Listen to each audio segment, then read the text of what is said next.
I've spent the last 111 hours analyzing every episode of SpongeBob SquarePants, and let's just say, in legal terms, things are not looking so great for Patrick Star. If you can't do the time, don't do the crime. I'll be ranking the pink starfish's crimes from laughably petty to crimes heinous enough to make even the Flying Dutchman shiver in his boots. To start with, let's talk about the time Patrick literally destroyed a whole carnival. It all happened during that Valentine's Day episode when SpongeBob promised Patrick a special surprise. It's the greatest, the bestest, the most fantabulous. SpongeBob put some great thought into this. Honestly, you gotta give him some credit. Take me through the plan again. Okay, step 1. Patrick and I get to the Valentine's Day Carnival. Step 3. You arrive at designated checkpoint for maximum visual contact. Step 4. Patrick is thrilled. Mission accomplished. While Sandy was busy crafting a hot air balloon made entirely of chocolate, SpongeBob kept Patrick busy. But wait, why isn't Sandy showing up? SpongeBob, we got ourselves a little problem. I got a pack of chocolate-eating scallops trying to rustle the balloon. Of course, it's going to the scallops, because we all know scallops love chocolate, and SpongeBob isn't always the best at thinking he honest does. With Patrick getting visibly agitated, SpongeBob tries to defuse the situation by offering Patrick a handshake. What's that? A handshake, a friendly handshake. Seriously, SpongeBob, after all that hype? It might have just worked if it wasn't for everyone telling Patrick about the amazing gifts SpongeBob had given him. Talk about rubbing salt on his wounds. I wanted to thank you for this box of chocolates. Yeah, no problem, friend. I mean, even though I was expecting Thanks more. for the roses, SpongeBob. Happy Valentine's Day. You too, Dave. And not that it matters that we've been friends for so Hey, long. SpongeBob, thanks for the bike. Can you believe this guy? I just met him this morning. Overcome with jealousy and rage, he goes on a rampage, destroying everything in sight. The guy at the balloon stand. The guy just trying to check the time. Excuse me, do you guys have the time? Even the innocent Valentine's Day mascot. I defy you, Heartman! They all become victims of Patrick's tantrum. Patrick, when will you learn to control that temper of yours? Never! It's been like 20 plus seasons. That'll never happen. Now, not only is this childish behavior, but it's also considered vandalism in the Marshall Islands, where Bikini Bottom is situated. For these offenses against beauty, order, and the environment, Patrick's facing some serious consequences. We're gonna charge $5,000 for the carnival rampage. Those balloons were not cheap. Assault and battery charges on the minimum wage mascot guy at $2,000 and 100 hours to clean up the carnival mess. Next up, we witnessed the relentless torment Patrick inflicts on Bikini Bottom's grumpiest resident, Squidward Tentacles. As you all may know, Squidward just wants some peace and quiet, but it seems like Patrick's got other plans. Whether it's using his clarinet as a toilet plunger. We're gonna need a new toilet plunger. This one's broken. Patrick! Barging into his house unannounced.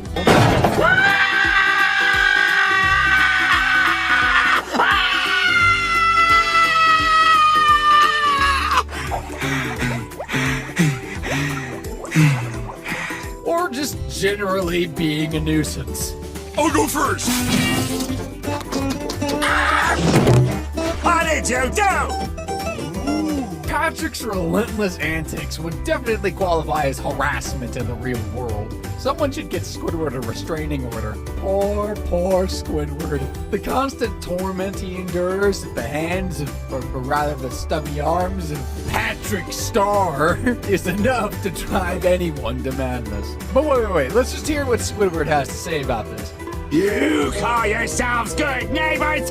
You're the worst neighbors ever! Yep, that makes everything clear. It's time for Patrick to learn some boundaries. For this relentless harassment, Patrick's looking at a potential fine of $500 and some mandatory community service time, up to 30 hours. Oh, and let's not forget that restraining order to keep him away from Squidward. As if harassment wasn't bad enough already, in the episode The Survival of the Idiots, Patrick ends up mistaking hibernation for an open invitation. This is a classic episode, dude. It's a chilly winter day in Bikini Bottom, and Sandy's tucked away in her tree dome for a long winter's nap. So what do SpongeBob and Patrick decide to do when they see a big, bold keep out sign? Well, break in, of course.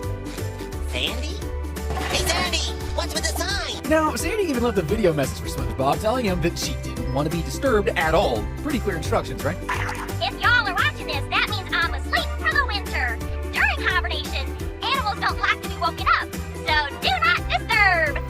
That means you, SpongeBob. stop. But Patrick completely ignores the warning and pushes SpongeBob, who is, by the way, very reluctant, into the tree dome. And to make it even worse, he says this. He said not to come in. Well, that's damn straight. What are you gonna work, SpongeBob? No means yes. Okay, Patrick, that's quite a character reveal there. Not only is this trespassing, but it's also incredibly just rude to interrupt someone furiously. But trespassing is just the tip of the iceberg here. Once inside, Patrick and SpongeBob proceed to wreak havoc on Sandy's winter wonderland.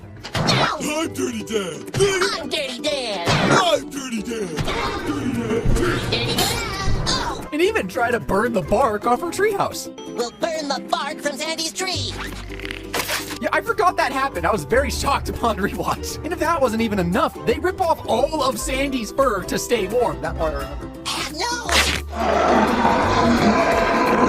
Sandy eventually wakes up to find her home in complete shambles, and the two of them dressed in her fur. That's gotta warrant some emotional distress compensation, right? Like, I don't know what does if that doesn't. So for this blatant disregard for personal space, private property, and just basic common sense, Patrick specifically is looking at around $17,000 in fines, plus facing up to 2 years in jail for trespassing and the obvious assault on poor Sandy. You just know you're Patrick Star when your words of wisdom end up getting your friends mauled by seagulls. It all started innocently enough, where a friendly chat turns into a contest between sea creatures and Sandy. She says land creatures are best. Only 'cause it's true. We're best at horse riding and fur styling and rowing. And after trying to prove that land creatures are better than sea creatures, Sandy challenges Mr. Krabs, Squid, SpongeBob, and Patrick to survive a minute on her turf. You're such hot stuff, don't you? Swimming around with your fancy gills and such.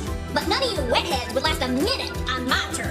Dry land. Patrick, of course, can't resist stirring the pot, so he pressures SpongeBob along with the others into venturing onto dry land, ignoring the dangers involved. Hey, we are not chicken. My popcorn. Yeah, we're not chicken. We'll do it. Now, even though Patrick isn't the only one involved here, his actions can definitely be deemed as negligent endangerment for pressuring SpongeBob to head straight first into a dangerous situation. We're not afraid of your dumb old land. Yeah! We're sea creatures. Yeah! Okay. Despite their hesitations, everyone heads to the surface, and at first they seem fine, exploring and even chatting up a couple of seagulls. But of course, things quickly take a turn for the worse, and the seagulls become aggressive, chasing everyone across the beach in a chaotic frenzy.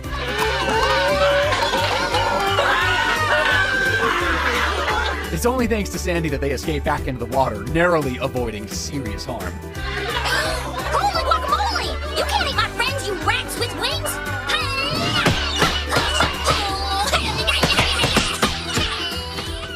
Patrick's reckless actions, though not his alone, put his friends in danger and led to actual harm. In the real world, he's facing negligent endangerment charge. We're talking about a $20,000 fine and 3 years in jail. Maybe that'll finally teach Patrick that his impulsive behavior has real consequences. I mean, we wonder why he never has any character development throughout the whole series. We all know someone who's let a little power go straight to their head, right? Insert any retail manager here. Well, Patrick's brief reign as king of Bikini Bottom is a perfect example of that, times 100. In fact, it's the same episode where he mentions that he's got tons of books that he never returned to the library. Patrick, what are you doing? I have to get rid of these books. Why? I'll show you why. See him? He's from the library. He knows about my overdue books. Maybe not a super crime, but we'll keep that on the list of potential charges. Anyway, turns out absolute power corrupts absolutely, even if you're a starfish with questionable intelligence. It all started when a starfish minister showed up with some surprising news. Even if I did know there's alleged starfish, Patrick won't know any overdue library books. Well, it's too bad you don't know Patrick Star, because I am from the Royal Ministry. I have a gift for him. Patrick was descended from royalty, making him the rightful king. Of course, Patrick being Patrick immediately thought the crown was edible.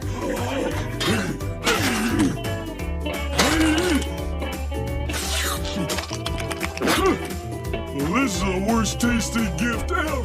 But once he understood its real purpose, you can definitely see he wasn't the most humble ruler. Okay, thank you, sir. I'm sure King Patrick could use this walker.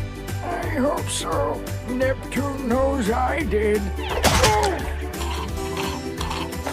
I need your opinion on something. Do you think the giant flat screen TV should go over the fancy egg display or the indoor swimming pool? Suddenly, Bikini Bottom was under the rule of King Patrick, where he demanded tribute from his subjects.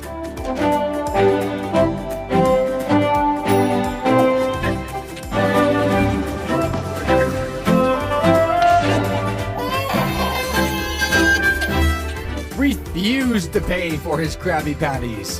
Hey, can I get a little more ketchup? How about you pay the check instead? Oh, sorry, Mr. Krabs.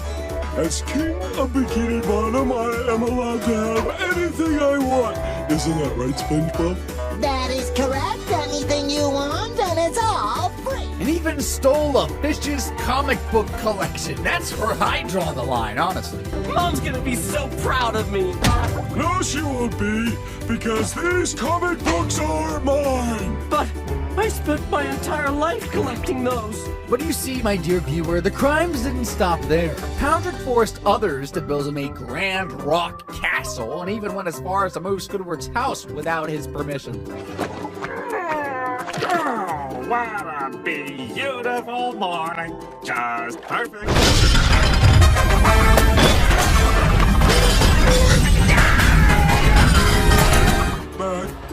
Back. Yeah, that's good. What's happened to my... SpongeBob, touch me. What the barnacles is going on here? Look at my poor front yard. Your front yard? His Royal Highness is building a royal Ferris wheel. Ferris wheel? Just to make room for a Ferris wheel? Honestly, that's not an abuse of power. That's a legit move.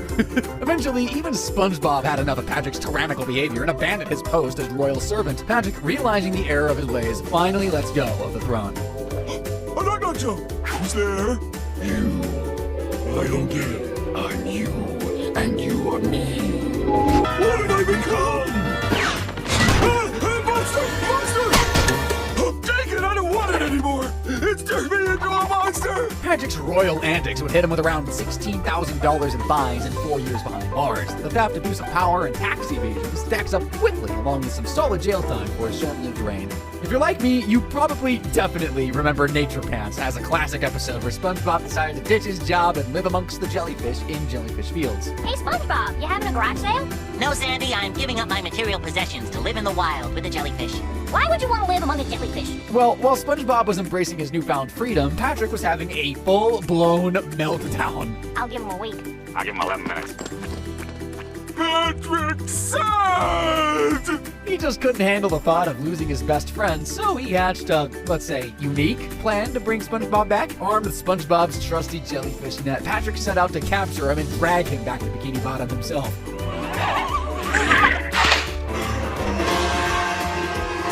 What are you doing? In his frantic quest, Patrick becomes more and more unhinged, eventually attempting to trap SpongeBob in a whole jar. Dude, really, Patrick, putting your best friend in a jar? That's a clear case of false imprisonment. Cut and dry. If I can't have you as a friend, I'm gonna make you a trophy. I even picked out this nice jar for you. Thankfully, our pal SpongeBob managed to evade capture, but for his misguided attempt to keep SpongeBob safe, Patrick could be facing a fine of $5,000 and up to 5 years in prison. That's a pretty steep price for not letting go. We're at the halfway point here, and Patrick's already looking at 14 years behind bars and enough fines to make even Squilliam consider flipping Krabby Patties. But now we're about to plunge into the depths of Patrick's criminal record, where the crimes are darker, the consequences are harsher, and the jail time more. Look, let's just say Patrick might be trading his rock for a cell block. If you've got a pet, you know that they are basically just a part of the family, an extension of yourself. Leaving them under Patrick's supervision and care is not something you want to do. Unfortunately for SpongeBob, in the episode Pet Sitter Pat, SpongeBob ends up entrusting his best friend with the care of Gary while he attends his grandmother's birthday party. What could possibly go wrong if you leave your beloved pet Patrick Star? Well, if you've been following along by now, or if you've seen the show, you definitely already know the answer to this. Everything, absolutely everything. Not off to a great start either. Okay, Patrick, here you are. It's a chronological list of all the things you have to do with Gary. Make sure you do each and every one. The trouble begins the second SpongeBob walks out of the door. I'm not even kidding. Patrick, in classic fashion, throws away the detailed care schedule SpongeBob provided because, surprise, surprise, he can't read it. And shockingly, holding it upside down don't help either. I wonder what we should do first. You need to work on your handwriting, SpongeBob. I don't need this anyway. Things go downhill quickly as Patrick attempts to feed Gary by taste testing all the snail food himself. Step aside, Barry. Ooh, let me try a bite of this. It's tough. Gary, understandably horrified, is left hungry and confused. Patrick's next bright idea? A bath. When Gary refuses to cooperate, Patrick tries to give him a bath using, wait for it, a flamethrower.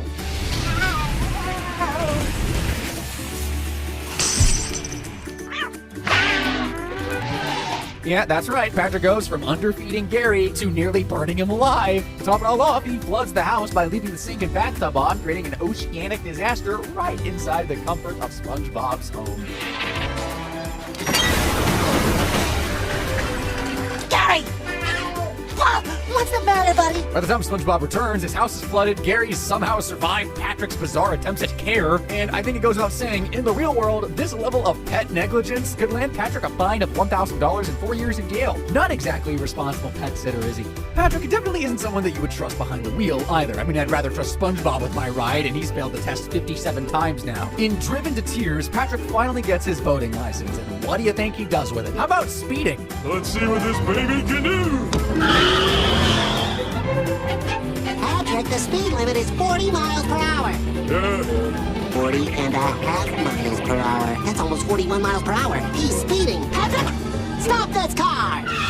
Okay, that was just SpongeBob overreacting. But then he immediately goes on a reckless joyride, swerving wildly and running red lights as he narrowly misses other vehicles and pedestrians. Patrick, you just ran 3 red lights! So?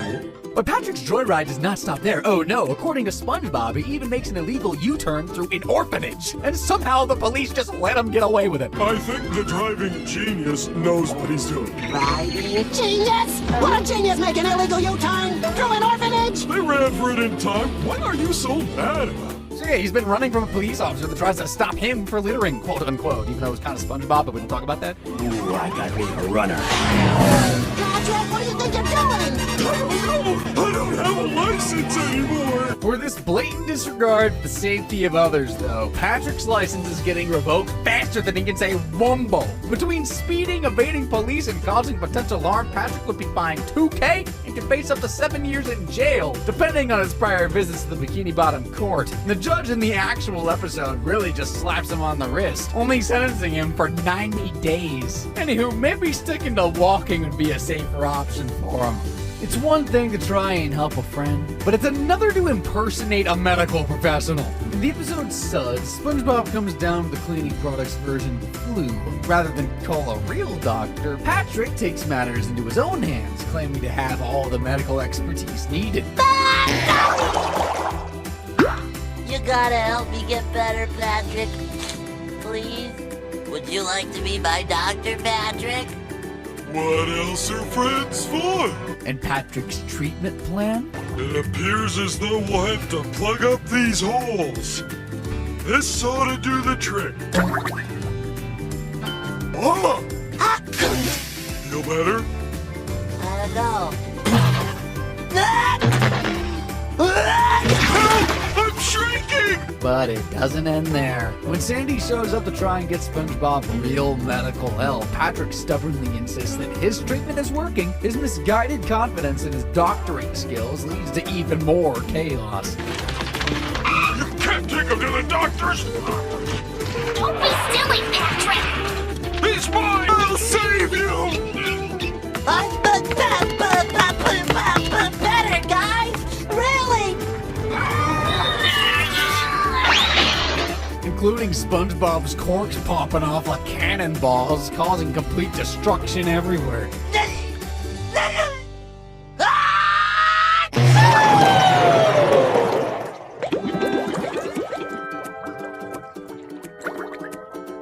Luckily, Sandy knows what's up. Now look what you've done, Patrick! What I've done? Everything was fine until you showed up. You should be arrested for impersonating a doctor! SpongeBob eventually makes it to a real doctor at the hospital, where Patrick gets a bit of his deserved punishment after faking the suds.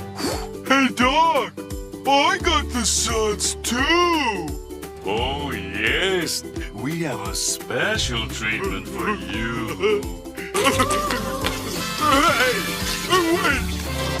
This doesn't seem right!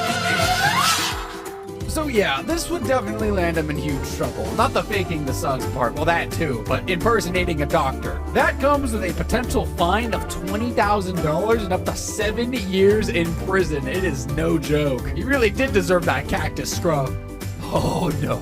Now there's a new menace on the loose, and his name is Patrick Star, the Karate Kraken, fueled by a newfound love for karate. Hey! I want to learn how to do that. Well, what, you mean karate? Uh-huh. And a complete lack of self-control. Now this is very easy. Watch closely. You got it? Definitely.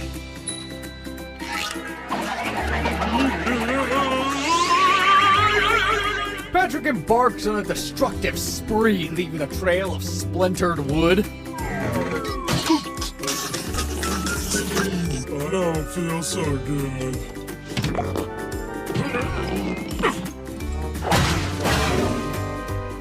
Shattered glass. Hey, look, it's Patrick! Hey, SpongeBob! What are you doing in there? Terrified citizens in his wake. What you got there? You want a bite? No! It's more fun to chop. I win! But the real kicker? Patrick's rampage is actually unstoppable. His arm gains a mind of its own, leaving a path of destruction wherever it goes. You gotta stop, buddy. You're destroying the entire town. Freeing prisoners. You got it, buddy. No more karate chops. Destroying a bargain mart.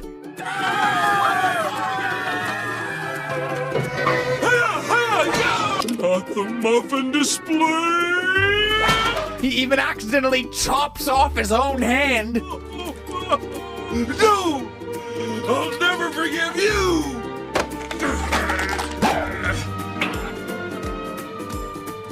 Only to have it grow back into a second Patrick. I didn't know he could do that. Your arm! Don't worry, SpongeBob. My limbs grow back. See? Great job, Patrick. I like the architectural detail. Hey! I thought you gave up chopping. I did. Unfortunately, we sea stars have limbs that grow new bodies. Hey!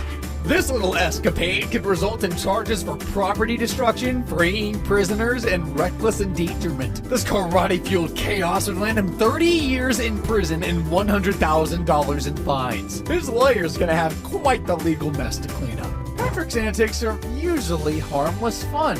Usually. But sometimes his reckless behavior has some fatal consequences. In the episode House Fancy, Patrick makes an unexpected stop at Squidward's house with an urgent request. Hang on, please!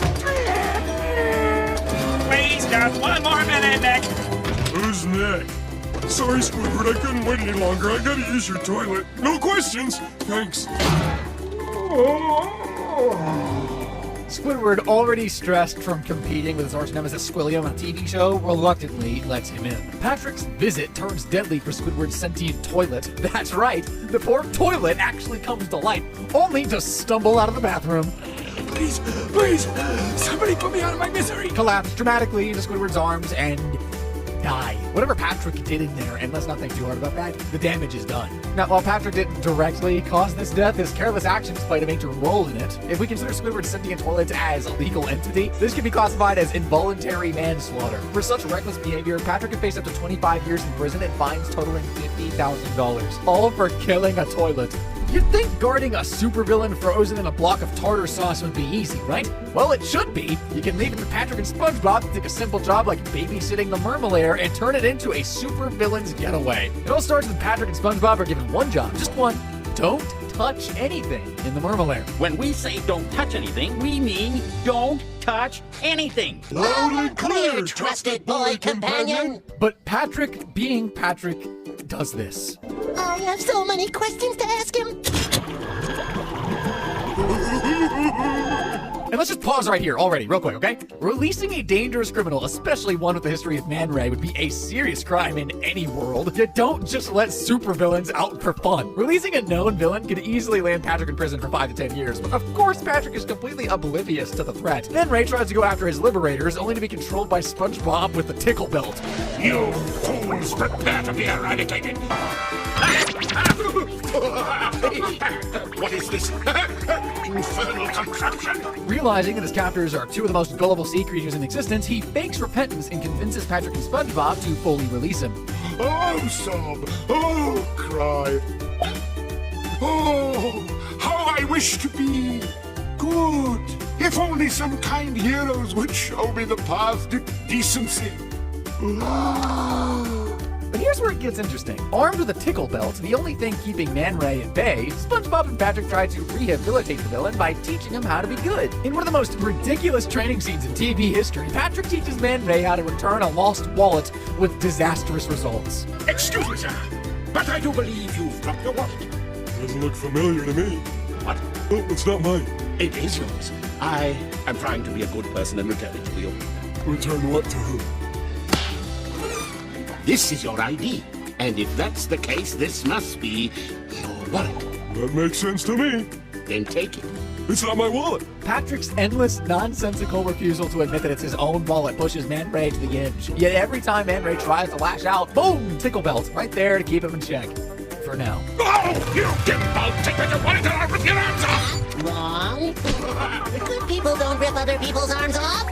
But as always, things go south fast. After a series of lessons involving heavy boxes. Hello, friend! I noticed you were struggling with that package. Would you like some help with... Ow! Ah! No! SpongeBob! Tickle them! And tickling revenge. I'm thinking of a number between 1 and 100. What is it? 62? Wrong! Hey, Patrick, that's got nothing to do with being good. Let go of it, SpongeBob! Pat, we've got to use it only when he's bad. SpongeBob unlocks the tickle belt. It's graduation day, Man Ray. Just look at him, Patrick. Fully unleashing Man Ray's true evil nature. And with absolutely zero hesitation, the dude immediately steals a power glove, zaps SpongeBob and Patrick, and just makes a run for it. Good people have no use for weapons such as... The only thing I'm good at is being evil. So long, suckers! Congratulations, Patrick! You've just helped a supervillain escape! Your prize, jail time! At least it should have been. However, in a hilarious twist, Man Ray's villainous plans are thwarted not by our heroes, but by the lingering sensation of the tickle belt. Everybody stand right where you are. I want you to...